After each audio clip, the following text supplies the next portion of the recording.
wabarakatuh. Waalaikumsalam warahmatullahi wabarakatuh. Alhamdulillahilladzi an'ama alaina bi ni'matil iman wal islam. Assalatu wassalamu ala nabiyil mustafa Muhammad sallallahu alaihi wasallam wa ala alihi wa ashabihi ajma'in. Asyhadu an la ilaha illallah wa asyhadu anna Muhammadan abduhu wa rasuluh la nabiyya ba'dah la haula wa la quwwata illa billah. A'udzu billahi minasyaitonir rajim. Huwallazi ba'atsa fil ummiyina rasulan minhum yatlu 'alaihim ayatihi wa yuzakkihim wa yu'allimuhumul kitaba wal hikmah wa in kanu min qablu lafi dhalalim mubin. Amma ba'd. Para asatid dan adik-adik santri rahimakumullah. Jadi memang untuk istiqomah ini tidaklah sederhana ya. Dalam apa saja, dalam kegiatan apa saja. Ya, terutama dalam hal yang baik ya, yang tidak disukai banyak orang. Ya. Termasuk kegiatan kita subuh Ahad ini. Nah, kita harapkan nanti para ustadz-ustadz untuk terus memberikan ya nasihatnya, untuk memberikan tausiahnya, terus begitu. Karena ini akan membentuk, ya, akan menjadi sebuah arus, ya. Memang rasanya berat. Inilah tantangan kita. Jadi, untuk istiqomah ini perjuangan, ya. Menjadi sosok yang istiqomah itu juga tidak gampang. Karena pada dasarnya manusia itu al-imanu yazidu wa yanqusu. Imannya naik dan turun, kadang semangat, kadang tidak. Nah, inilah saling menasihati, pentingnya saling memberikan tausiah. Ya. Maka mudah-mudahan besok, Akad besok terus ada terus. Ya. Berat rasanya. Nah, ini tantangan kita. Harus Ustadz ya tidak lama, paling 30 menit. Dan ini kesempatan bagi kita. Karena pada hakikatnya ketika kita memberikan nasihat kepada orang itu menasihati diri sendiri. Ya. Menasihati diri sendiri. Nah, ini mudah-mudahan tidak putus ya, tiap Ahad pagi terus ada suasana, ada nuansa kita mendapatkan spirit dalam berislam, spirit dalam berjamaah ya. Nah, mudah-mudahan nanti bisa istiqomah. Amin ya rabbal alamin ya. Yang ngantuk dibangunkan sampingnya ya. Saking ngantuknya tidak sadar pecinya kemana-mana, nggak tahu bentuknya pecinya. Ini pecinya nggak ada pojoknya ya. Nah, ini luar biasa ya. Nah, ada pojoknya. Ya, dibiasakan. Ya.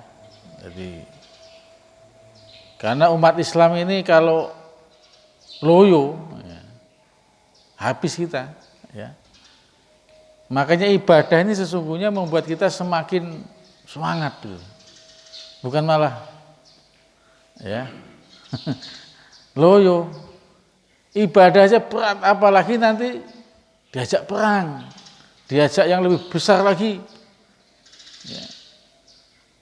Ibadah aja berat.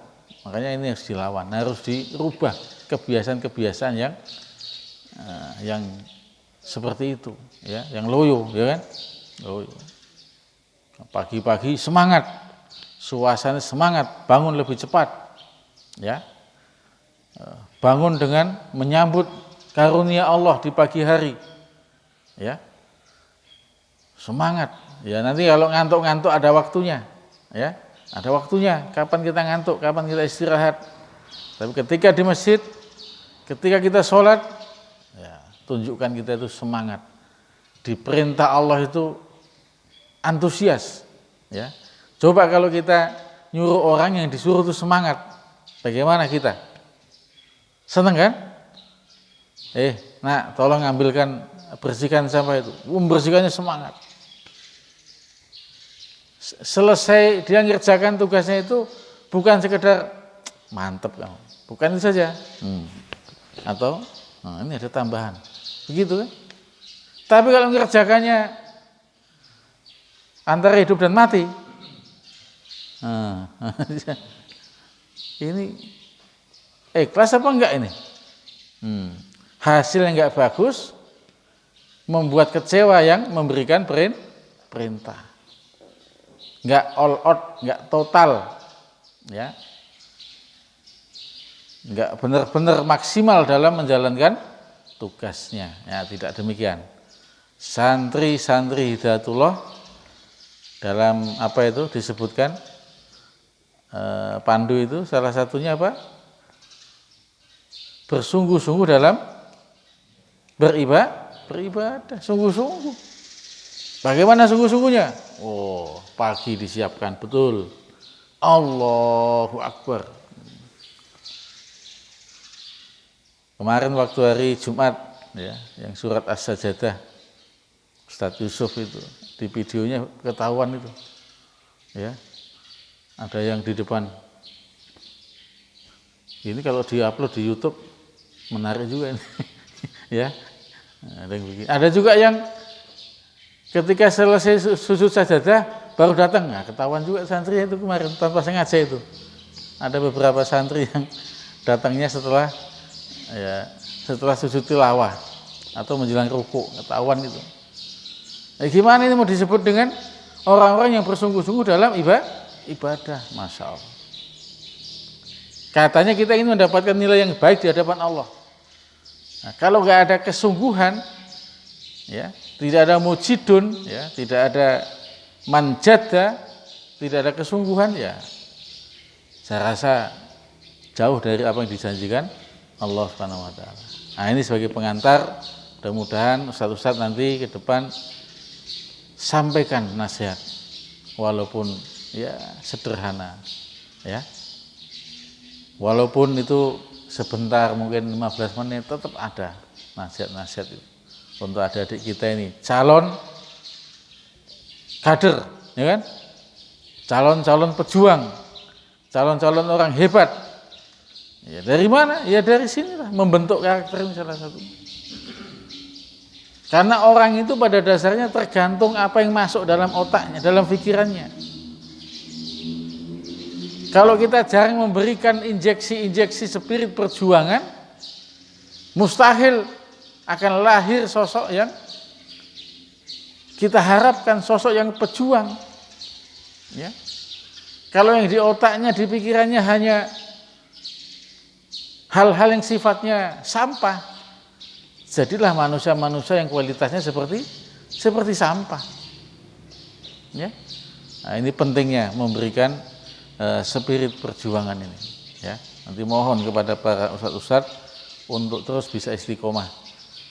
Nanti Pak Lukman insya Allah berusaha sebulan itu bisa ya 2 kali, bisa minimal sekali lah, ya minimal sekali. Insya Allah kita mulai ya. Nah, terus ini, ya terus. Ada juga demikian, ya. Termasuk nanti dari pihak Ustadz Syahir ke rumah tangga nanti mengabsen siapa yang enggak hadir, warga dan pengasuh. Kalau enggak hadir apa alasannya? Mungkin kalau piket masih bisa ditolerir. Kalau ketiduran bisa ditolerir, tapi ketiduran sekali.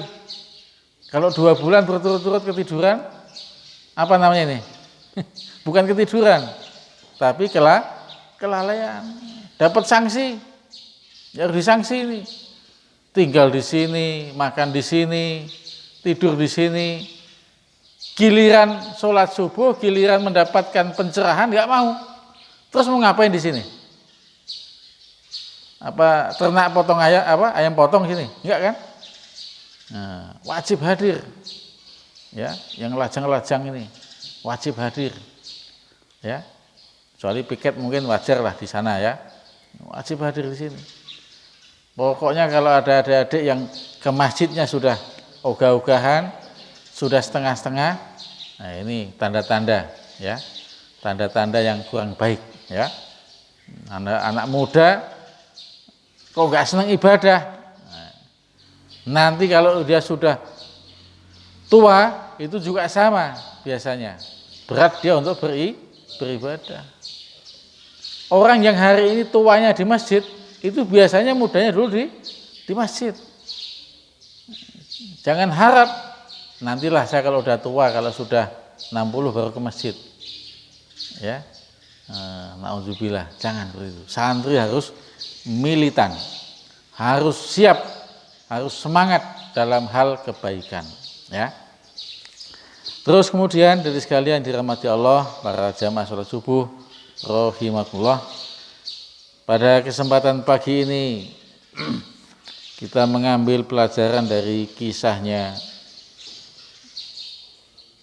Tolut dan Jalut. Pernah kalian dengar ya, Tolut dan Jalut. Kisah yang diabadikan dalam Al-Quran. Jadi dulu ada raja yang sangat zalim, yang kejam, namanya Jalut. Ya. Rakyatnya siapa? Rakyatnya Bani Israel. Nah, Bani Israel ini salah satu ya, kelompok manusia yang dalam Al-Quran ini tipologinya ngeyelan. Tahu ngeyel? Ngeyel. Ada santri yang ngeyel? Banyak. Ya. Ngeyel. Suka bantah. Nah, ini tipologi Bani Israel. Susah diatur. Itu Bani Israel. Kalau diperintahkan bukannya siap Pak, terimalah. Siapa Pak? Ya kamu. Ya, diberi tugas malah siapa Pak? Bukannya mentaati malah mempertanyakan. Nah, suatu ketika Bani Israel ini mendapatkan raja yang zalim ini mengadu kepada nabinya. Ya, mengadu kepada nabinya. Nabinya dikisahkan namanya Nabi Samuel, ya, Samuel.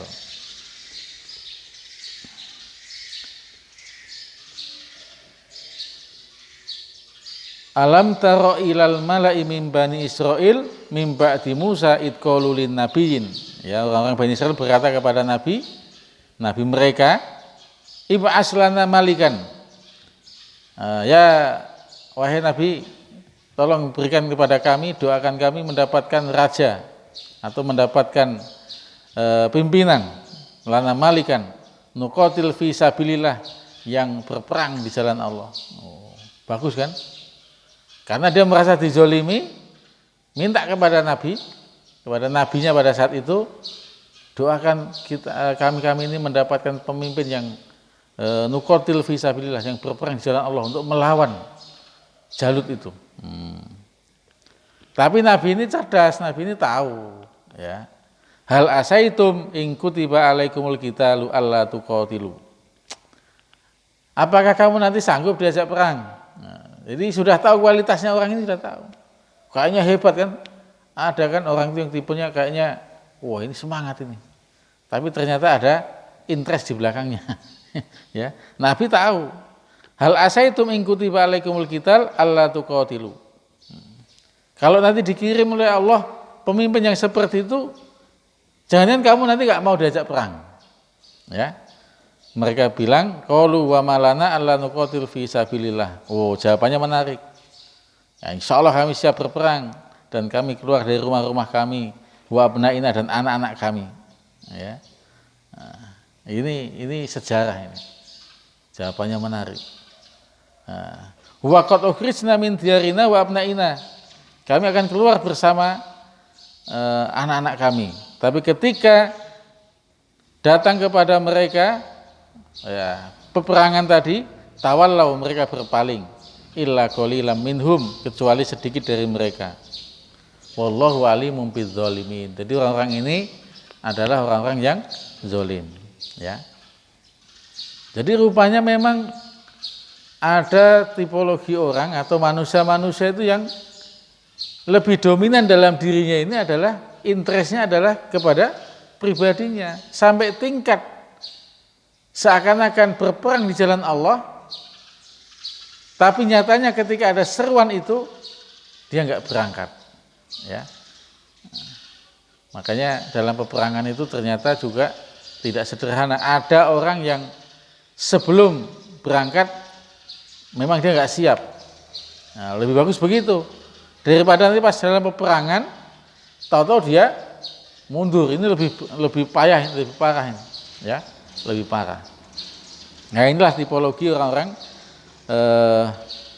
Bani Israel pada saat itu, ya. Nah, kemudian dilanjutkan, wa qala lahum nabiyuhum innallaha qad ba'asa lakum taluta malika. Akhirnya Allah mengutus raja, ya, seorang raja, qad ba'asa lakum Talut, yaitu Talut. Ya, ini raja yang baik, ya. Tapi ketika diutus raja ini pun bertanya lagi, qalu anna yakunu lahu al-mulku alaina. Tadi dia kan minta pemimpin, minta raja yang baik tadi. Tapi ketika Allah sudah mengutus Talut, Bani Israel berkata lagi, apa katanya? Ya. Anna yakunu lahu mulk.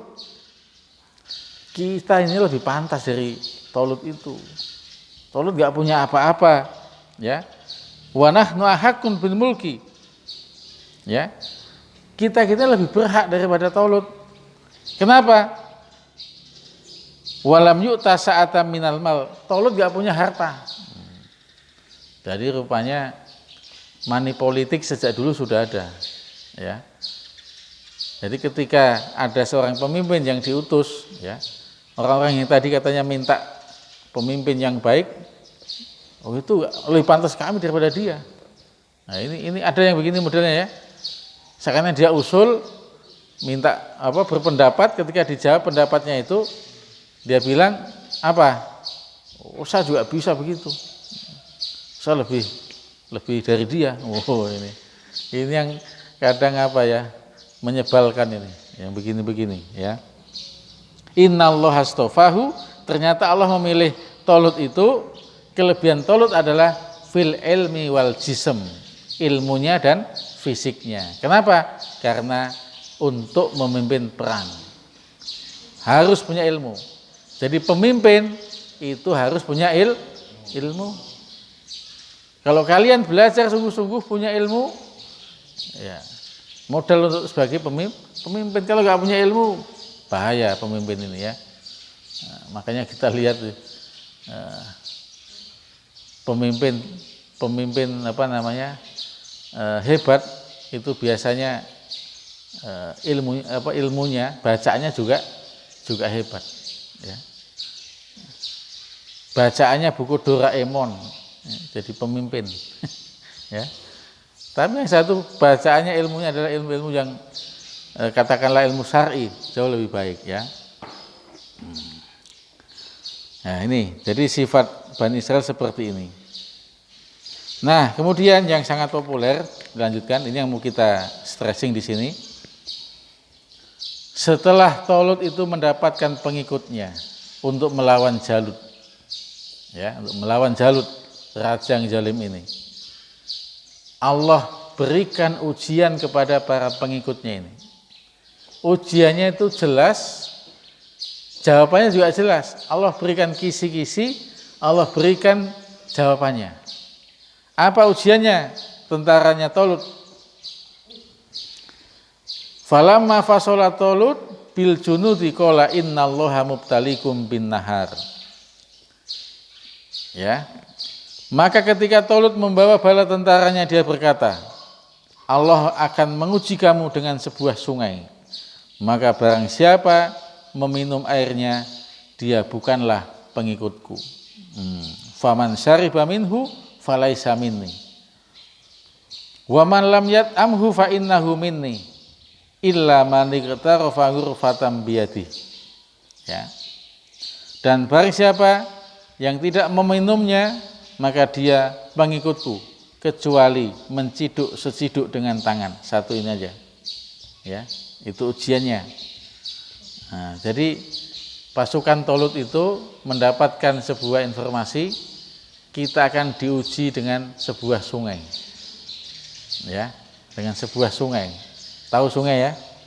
Jangan dibayangkan seperti sungai ya yang nggak bisa diminum. Ini sungai di Arab itu jernih ya kan. Nah, siapa yang minum bukan pengikutku. Yang tidak minum kecuali hanya segini, yaitu pengikutku. Ya, nah, luar biasa kan? Kalau ada adik santri kerja bakti, ya, jangan makan snack dulu sebelum waktunya. Jangan kabur dulu sebelum waktunya habis. Nah, ada kan? Oh, ternyata ada yang diam-diam lari dari pertempuran. Saat kerja bakti orang sedang nyangkul-nyangkul, loh, mana sih kok nggak ada hilang? Rupanya dia pergi ke asrama, diam-diam. Nah, ini kabur namanya, kabur dari perjuangan. Fasaribu minni illa qalilam minhum. Nah, tetapi mereka meminumnya kecuali sebagian kecil di antara mereka. Nah, ternyata dari tentaranya Talut itu mayoritas banyak yang minum, hanya sedikit yang tidak, yang taat terhadap aturan itu. Ya, qalu la taqata lanal yaum bijaluta wa junudi. Mereka banyak yang nggak sanggup kemudian minum banyak-banyak sampai kenyang. Ya, dan dia mengatakan, ya, dan kelompok yang banyak minum ini mengatakan, la taqata lanal yaum, kami hari ini nggak kuat menghadapi Jalut. Menyerah. Tadi kan dia ngomongin ngajak mau bertempur dengan Jalut. Setelah dilayani mendapatkan pemimpin, ternyata di tengah jalan mengatakan kami nggak sanggup. La taqata lana bijalu la taqata lanal yaum, hari ini bijalu wa junudi, dengan menghadapi Jalut dan bala tentaranya. Ini artinya apa? Menyerah. Ya. Ternyata tentara Jalut banyak yang menyerah, nggak sanggup karena mungkin perjalanan cukup jauh, cukup melelahkan. Haus. Nah, ketika ada minum, ada air yang bagus, kenyang-kenyang dia minum. Habis itu, sudahlah, tidak usah teruskan. Berarti ini melawan Jalut ini. Nggak sanggup kami. La taqata lanal yaum. Ya. Tidak mampu kami hari ini bijaluta wa junudi. Nah, ini kata-kata menyerah. Ya, kata-kata menyerah. Dan ini kalau didengar kawannya akan mempengaruhi. Banyak ini diceritakan tentaranya sampai ratusan ribu, itu yang tersisa hanya sekitar 300-an, seperti pasukan perang Badar. Jauh sekali ya. Jadi ini seleksi alam. Ya. Jadi luar biasa taat ini ya. Taat ini luar biasa. Ketika mendapatkan tugas, ditugaskan atau mendapatkan perintah, ya, kadang-kadang kita di tengah jalan menyerah, nggak sanggup kami, Ustaz, mundur saja. Nah ini. Tapi orang-orang yang yakin kepada Allah, qaulal ladzina yadunnuna annahum mulakullah. Nah, ini baru ada pernyataan yang menarik. Kamin fiatin qalilatin golabat fiatan kasirah biidnillah. Betapa banyak kamin fiatin qalilatin. Di sini bukan pertanyaan ini ya, tapi menunjukkan arti bahwasanya sangat banyak itu orang-orang yang kelompok kecil bisa mengalahkan kelompok besar. Ya, kamin fiatin qalilatin golabat fiatan kasirah biidnillah, dengan izin Allah. Ya, dengan izin Allah. Wallahu ma'as sabirin, dan Allah bersama orang-orang yang sabar. Allah bersama orang-orang yang sabar dalam ketaatan, sabar dalam menghadapi musuh. Ya, begitu juga kita sebagai santri, banyak tantangan ini. Ketika kita sabar menghadapi tantangan itu, Allah janjikan, wallahu ma'as sabirin, Allah bersama orang-orang yang sabar. ya, sabar. Baru mendapatkan tugas yang ringan sudah mengeluh, jangan, ya. Baru sholat subuh sudah mengeluh, sholat tahajud mengeluh, ini bahaya, ya. Dan ternyata dalam kisah ini disebutkan, ternyata nanti yang membunuh Jalut itu adalah anak kecil, bukan Tolut. Terlalu mulia kalau yang bunuh Tolut, ya. Yang bunuh anak kecil, siapa namanya? Daud. Daud anak kecil, dan bunuhnya pakai apa? Pakai bom, pakai pedang, pakai enggak. Pakai apa? Ketapel. Nah, ini adalah buah daripada ketaatan, walaupun sedikit orangnya. Tapi kalau dalam rangka ketaatan, menang dia. Jadi yang bunuh Jalut bukan Tolut, raja yang hebat, bukan. Anak kecil aja itu. Seperti kisahnya Abu Jahal. Abu Jahal itu yang bunuh siapa? Bukan Rasulullah, bukan Abu Bakar, bukan Umar, bukan. Terlalu mulia yang bunuh itu, ya. Yang bunuh anak kecil, anak remaja yang dia tidak kenal dengan Abu Jahal, cuma namanya populer. Itu dikisahkan kan, ada anak kecil 2 orang di sampingnya Abu Bakar, nanya, mana yang namanya Abu Jahal? Itu, yang itu tuh. Anak kecil langsung tewas di situ tempat, dan sempat mengatakan Abu Jahal itu, kok kamu yang bunuh saya, katanya. Bukan Muhammad, ya. Nah, ini adalah buah dari ketaatan, Masya Allah, ya. Jadi ketika kita dihadapkan pada sebuah tugas-tugas, dihadapkan kepada amanah-amanah yang ada di pundak kita, itu taat saja, ikuti saja dengan maksimal. Jangan yang seperti yang kelompok yang tadi, yang mudah menyerah, ya. Ada santri itu disuruh nyapu daun-daun di bawah pohon itu, karena banyak daunnya, menyerah dia. Ustadz, ditebang aja lah pohonnya, masa kami tiap hari nyapu, biar kami gak nyapu lagi, tebang aja pohonnya. Menyerah, ya. Generasi beriman, generasi bertauhid, dia hanya satu tujuan, yaitu ridho Allah Subhanahu wa ta'ala. Tidak menyerah, tidak mudah menyalahkan orang lain, tapi dia punya pimpinan dan mengikuti pimpinan itu dengan baik, walaupun berat, ya. Tadi instruksinya kan nggak boleh minum itu kecuali hanya satu genggam tangan ini minum, udah sekali, ya. Ternyata ada santri yang banyak minumnya, bahkan masuk kantong lagi, ya. Kamu misalnya pas undangan, ya, di tempat orang banyak makanan, santri boleh makan, tapi tidak boleh lebih dari secentong nasi, nggak boleh lebih.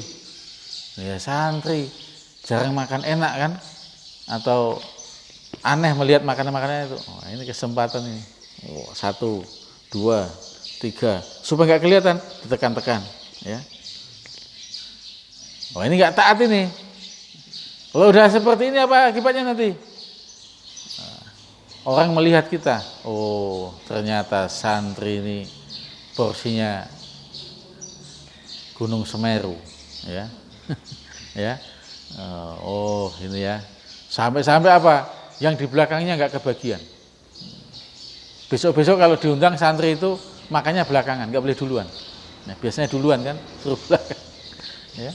Nah, kadang memang kita dihadapkan pada situasi untuk mengambil sikap mana yang terbaik, ya. Bukan mana sesuai dengan nafsunya, ya. Saya pernah dulu nyuruh santri, tolong belikan ini, belanja ini. Itu ada santri yang bagus, ini Ustadz uangnya, belanjanya sekian, kembaliannya walaupun uang receh itu dikembalikan, ya, kembalikan. Ini sisanya, walaupun nanti ya udah kamu ambil aja. Tapi pernah juga nyuruh santri setiap belanja nggak ada laporan, nggak ada kembalian. Ada kembalian? Habis semua Ustaz. Oh. Ya, jadi tergantung ini bagaimana sikap mental ini. Ya, dari kisah ini kita bisa melihat bahwasanya memang selalu kita dihadapkan pada hal seperti itu. Kita ingin berjuang atau hanya ingin sekedar memenuhi hawa nafsu. Nampak semangat, Allahu Akbar, Allahu Akbar. Ya. Pas ada nasi bungkus, rebutan. Ya. Nah, ini malu. Tidak ikut instruksi, ya kan? Tidak ada instruksi. Ada instruksi kerja bakti. Oh, itu yang kerjanya paling paling lemah itu kerjanya, itu paling banyak minumnya. Ya. Nah, jangan. Harus kita berpikir orang lain. Jadi intinya ketaatan itu akan menjadi syarat untuk meraih kemenangan. Tapi kalau kita tidak taat, banyak sekali ide-ide kita, pikiran-pikiran kita untuk tidak taat, ini susah. Susah diatur seperti Bani Israel, ya. Susah diatur. Ya. Diajak sholat bertanya, diajak ini bertanya, ini susah. Laksanakan. Seperti militer itu kan, ketika ada instruksi, jawabannya apa? Jawabannya apa? Laksanakan. Itu bahasa Qur'annya sami'na wa ata'na. Upacara siap dimulai. Perintahnya apa? Laksanakan. Jawabannya siap, laksanakan.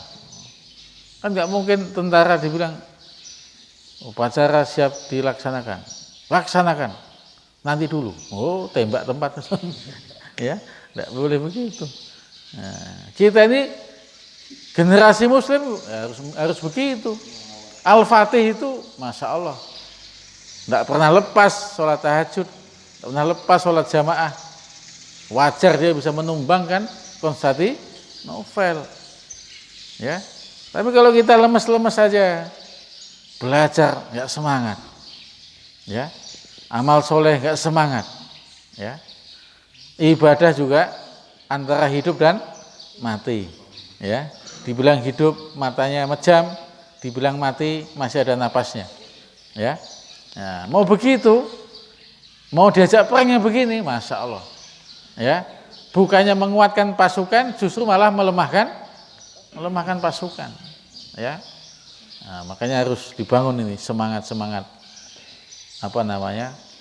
giroh, ya, bangun giroh. Orang saja, orang yang hanya sekedar mengisi sesuap nasi, kamu lihat ya di pasar-pasar itu, kalau ditanya itu kerjanya, dia jawab hanya untuk sesuap nasi, ngisi perutnya aja. Coba perjuangannya itu, jualan apa itu?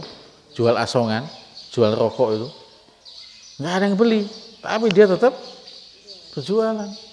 Ditanya hanya untuk sesuap nasi, seperti itu semangatnya. Masa kita untuk mendapatkan surganya nggak semangat, untuk mendapatkan pertolongan Allah tidak semangat, ya? Yang orang hanya untuk sekedar untuk dunia yang sementara ini seperti itu perjuangannya. Tentunya kalau untuk akhirat jauh lebih besar nilai perjuangannya itu, ya. Ada kan anak-anak di kota itu yang kerjanya tiap hari menguti sampah, pemulung, ya.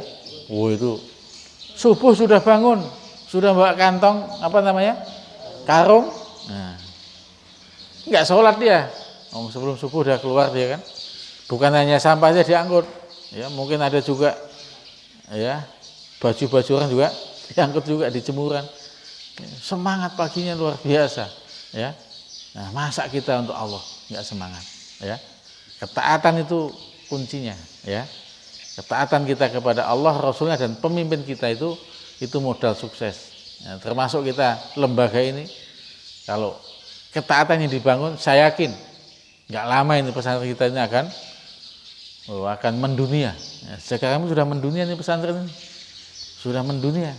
Dari mana tahu kita mendunia? Ya, orang melihat di dunia maya itu pesantren Hidayatullah Sumsel mendunia, dilihat oleh oleh orang Amerika, kata Pak Qasim kan, dilihat oleh orang Turki, ya walaupun cuma dilihat saja kan, tapi luar biasa. Tapi itu ketaatan ini akan menentukan sukses dan tidaknya, ya harus semangat, ya. Nah, mudah-mudahan dengan kisah ini memberikan spirit bagi kita untuk tetap setia, untuk tetap membangun ketaatan, ya. Termasuk santri kelas 3 SMA, ada kelas 3 SMA nih? Ada nggak kelas 3 SMA? Kamu ya? Nah, siapa lagi? Oh, ya. Nanti selesai SMA pengabdian siap. Jangankan pengabdian Ustaz, buka cabang pun siap. Ya Kak? Siap. Kami belum bisa ngaji Ustaz, tetap siap. Masa ngajar Iqra nggak bisa, ya kan? Siap. Pengabdian dan seterusnya. Suatu saat nanti disuruh nikah, lebih siap lagi. Sudah disiapkan jodohnya. Siap. Apa yang kamu cari calon istrimu? Terserah Ustaz. Siap juga. Oh, Masya Allah. Ternyata dapatnya apa? Bidadari. Surga yang ada di dunia ini. Tapi kalau milih-milih, saya milih yang ini Ustaz. Yang rambutnya panjang, ya. Yang putih. Oh, itu kuda lumping itu. Ya. Yang ini, yang itu, susah. Ya. Ternyata ketaatan itu dahsyat sekali. Dan hidayatullah sampai hari ini bisa eksis karena ketaatan itu masih ada. Kalau sudah nggak ada lagi ketaatan, susah. Santri susah diatur, ya. Guru-gurunya seenaknya, udah kacau ini, ya. Nah, maka dan taat ini berpahala, ya. Taat ini termasuk ibadah juga, ya. Taat dalam hal kebaikan, dalam hal kebenaran, dalam hal di jalan Allah itu taat, ya. Nah, dan orang taat itu sesungguhnya bahagia, ya. Dan orang yang tidak taat itu dalam hatinya selalu ada rasa-rasa penderitaan, ya. Orang yang taat ini.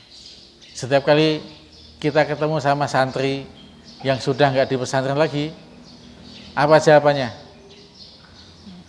Banyak kita temukan, kita menyesal, ya nggak lagi di pesantren. Coba kalau di pesantren, ya banyak yang bisa kita raih, ya. Nah, dulu dia beranggapan di luar itu hidup tidak berjamaah itu enak, nyari uang. Ternyata apa? Uangnya nggak begitu banyak, tapi dia meninggalkan perintah Allah begitu banyak. Sholat sudah dilalaikan. Kita bertekad untuk menjadi santri, menjadi generasi yang siap taat, ya, siap taat. Ini kunci kesuksesan, ya, kunci kesuksesan. Mudah-mudahan kita semua diberikan oleh Allah kekuatan untuk selalu taat dalam sebuah kepemimpinan, insya Allah. Amin ya rabbal alamin. Saya kira demikian, semoga ada manfaat. Wabillahi taufiq wal hidayah. Assalamualaikum warahmatullahi wabarakatuh. Allahumma sholli ala Muhammad ya Rabbi sholli